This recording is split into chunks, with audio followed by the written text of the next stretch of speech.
Our first comedian of the night can only be described one way. He's the beast from the Middle East.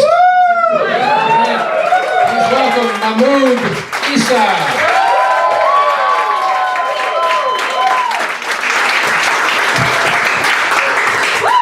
Thank you, Jim McAleese.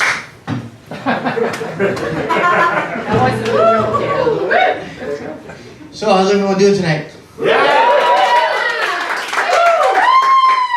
So, as Jim said, my name is Mahmoud Issa, and full disclosure, I'm actually an Arab Muslim. Don't worry, I'm one of the good ones. I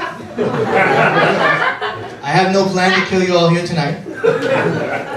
I'll try to fight that natural urge.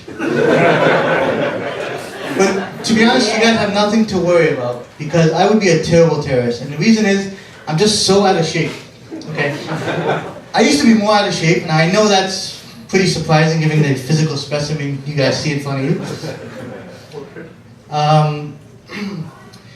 But yeah, I was so out of shape that I once listened to Led Zeppelin, and I actually broke the Stairway to Heaven.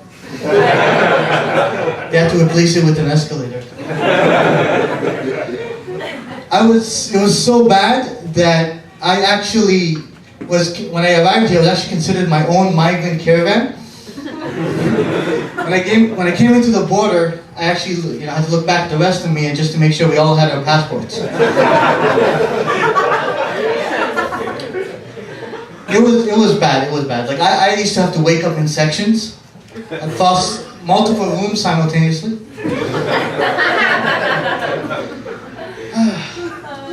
But anyone who's been a little bit overweight, they know that you probably have something called a fatdrobe. So that's what I call a fat wardrobe.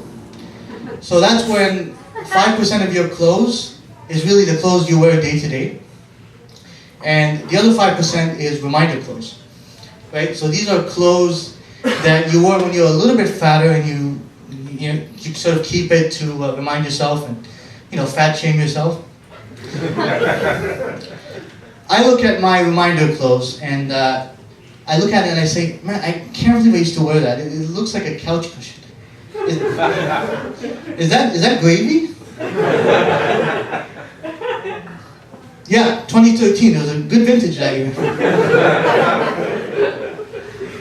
Then there's the 90% of your wardrobe, and those are hope clothes.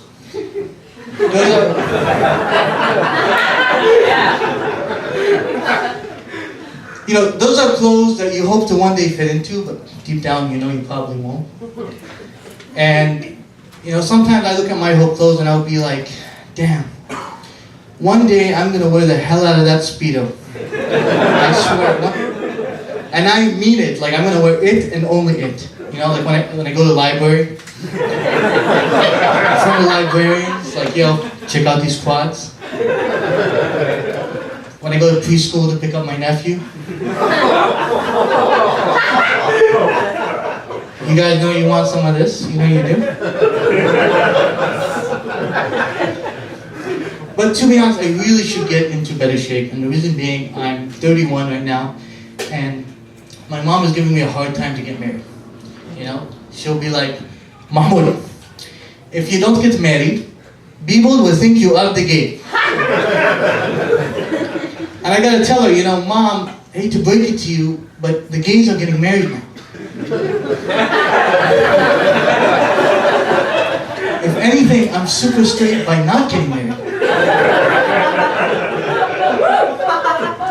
But in my culture, we have arranged marriages, right? And what's weird about arranged marriages is that your family does the searching for you. In my case, it's my mom, and I know she's going to be going door to door like Jehovah's Witnesses. But instead of Jesus loves you, she'll be like, my son lost a lot of weight, you should see him in his Speedo. And yes, I showed my mom my Speedo. I hope that's not weird. But the arranged marriage process, it's really like finding a sweet used Honda Civic on Kijiji. Now, ideally, I want the wife equivalent of a BMW, but I gotta be honest, I'm the equivalent of a used Honda Civic. Maybe a Camry, like a late model Camry or something. I'm reliable, I'll get the job done, but you're not taking me to any car shows or bragging to your friends. Now, the hardest part about the arranged marriage process, and that is negotiating the dowry to be paid for the girl's hand in marriage, and you do that with the parents, right? And usually, the father is very high pressure. You know, he's like the world's best used car salesman, right? I bet you on that morning, he probably looks in the mirror, and he says, yeah, we're gonna sell the Target today. You know, coffee is for closers.